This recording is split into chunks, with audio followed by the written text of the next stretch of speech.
Olá, esse é o Orbe do Sonho, sou Clarissa De Franco. A gente está fazendo a análise, começando, né, a análise do sonho A Cagada. O sonho foi descrito no vídeo anterior, para você que quer entender, foi descrito os sonhos, os sentimentos. Então, a gente vai tratar hoje. Vamos começar por essa imagem, né, A Cagada. Eu trabalhei um pouquinho dela no outro vídeo.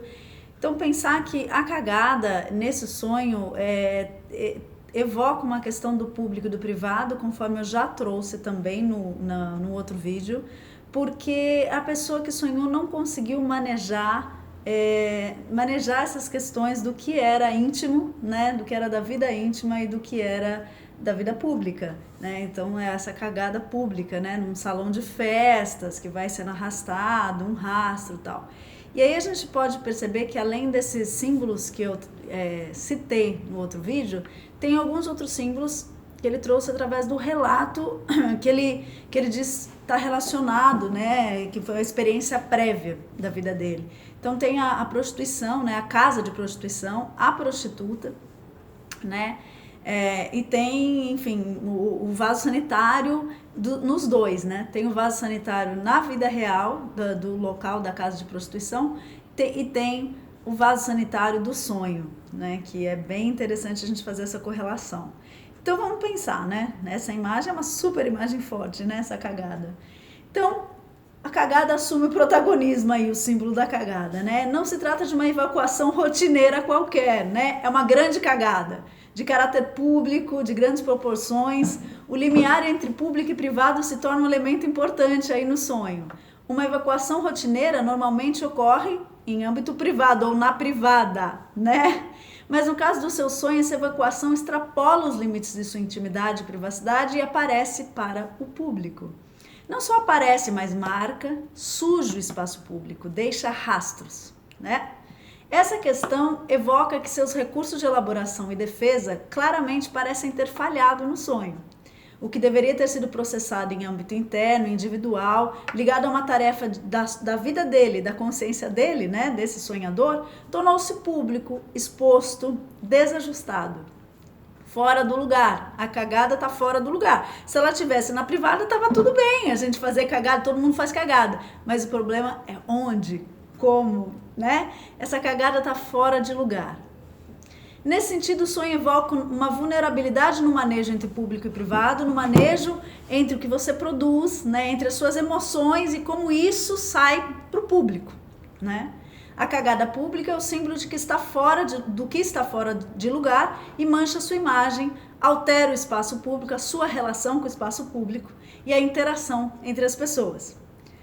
Popularmente, cagada é reconhecida como um grande erro. A gente fala, puta, fiz uma cagada, né? Uma ação tremendamente equivocada, dessas cuja responsabilidade não se pode esquivar, porque tá explícito que é uma cagada. Ao final do seu relato, você sugere que nem é necessário interpretar. Ele chegou a dizer, olha, não precisa nem interpretar, porque eu já sei que é do que aconteceu na noite anterior e tal. Falando que estava óbvio. Provavelmente, né, você relaciona a cagada com a ação da noite anterior, né, da questão da prostituição, da questão do grupo, que ele deixou o grupo sozinho, que ele ficou com ciúme da moça, que não era a mulher dele, ou seja, aquela confusão que ele ficou exposto ali no grupo. Mas é importante localizar mais fortemente o que essa cagada está indicando e quais são os elementos, né, que compõem a grande cagada. A cagada pode estar associada a deixar o grupo sozinho, a sentir ciúmes de outra mulher que não a sua, né? A sentir ciúmes simplesmente, né? E ver esse ciúme ser percebido pelos outros, né? A que isso seja perceptível para outras pessoas. A quase trair a mulher dele, né? A ir a uma casa de prostituição, a fazer sexo sem querer fazer sexo, a visitar um submundo aí. Ou seja, tem tantos elementos nessa cagada, né, relacionado à experiência prévia que ele mesmo conta. A cagada, claro, a grande cagada é tudo isso. Mas é preciso identificar quais são os elementos representativos do mal-estar, mais representativos. Então, nesse ponto, eu sugeri que ele refletisse, quer dizer, a cagada tá onde, né? Maior cagada. Onde você se sentiu mais exposto, né? Na hora que o grupo percebeu que você tinha ciúme dessa moça, ou na hora que o grupo percebeu que você estava quase traindo sua mulher, ou na hora que você percebeu que você estava com ciúme, ou na hora que você foi pra casa de prostituição, na hora que você fez sexo sem querer. Quer dizer, qual foi a cagada que te expôs, né? Isso é muito importante da gente refletir e desse sonhador refletir sobre a história dele.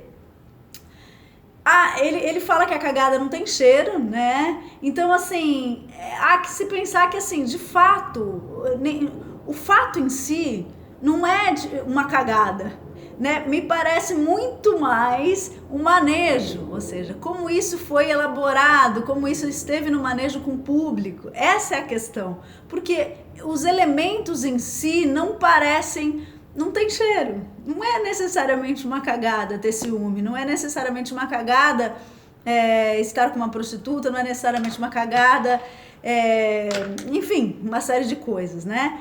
A questão toda ali é como isso foi se encadeando, né? E como isso foi vazando dele, vazando. A questão da evacuação é um processo natural e biológico, todo mundo faz, óbvio, né? Então é corriqueiro, é humano. Então a ideia é que o problema é que tá mal colocado, tá no lugar errado, tá em público. Então, assim, me parece que tem uma vulnerabilidade, que é uma exposição das emoções, da produção, daquilo que ele não elabora, né? E as etapas do sonho sugerem que a cagada pública vai se tornando pior. Ou seja, que para omitir ou esconder o problema, a situação vai ficando mais humilhante, porque ele vai se arrastando no chão e aí vai criando um rastro, né? O rastro de bosta, o rastro de cagada, né? Esse rastro vai expondo cada vez mais aquilo que deveria ficar íntimo.